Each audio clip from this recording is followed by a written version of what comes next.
അങ്ങനെയുള്ളപ്പം ഈ കാശുരൂപം നഷ്ടപ്പെട്ടപ്പം എൻ്റെ കോൺഫിഡൻസ് എന്ന് പറയുന്നത് 0 ആയി. പക്ഷേ എന്നും ഞാൻ മാതാവിനോട് പ്രാർത്ഥിക്കും, അമ്മേ എനിക്കൊരടയാളം തരാതെ എനിക്ക് എക്സാമിന് പോകാനുള്ള ധൈര്യമില്ല, കാരണം എന്നെക്കൊണ്ട് അത് സാധിക്കത്തില്ല.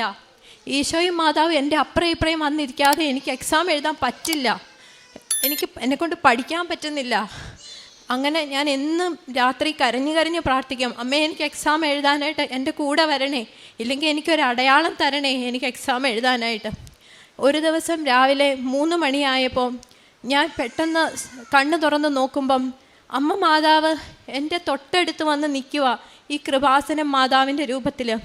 ഞാൻ ഞെട്ടിത്തെറിഞ്ഞു പോയി. ആ അമ്മയുടെ മുഖത്തേക്ക് നോക്കിയപ്പം എനിക്ക് തോന്നിയത്, നീ എന്തിനാ മോളെ പേടിക്കുന്നേ, ഞാൻ നിൻ്റെ കൂടെയില്ലേ എന്നുള്ള ആ ഒരു മുഖഭാവമാണ് എനിക്ക് എത്ര നന്ദി പറയണമെന്നറിയില്ല. ഒരാഴ്ച കൊണ്ട് ഞാൻ എക്സാമിന് ഡേറ്റ് എടുത്തു, ഞാൻ എക്സാം പോയി എഴുതി. എനിക്ക് എക്സാം ഭയങ്കര പാടായിരുന്നു, പക്ഷേ ദൈവം എന്നെ ആ എക്സാം പാസ്സാക്കി അനുഗ്രഹിച്ചു.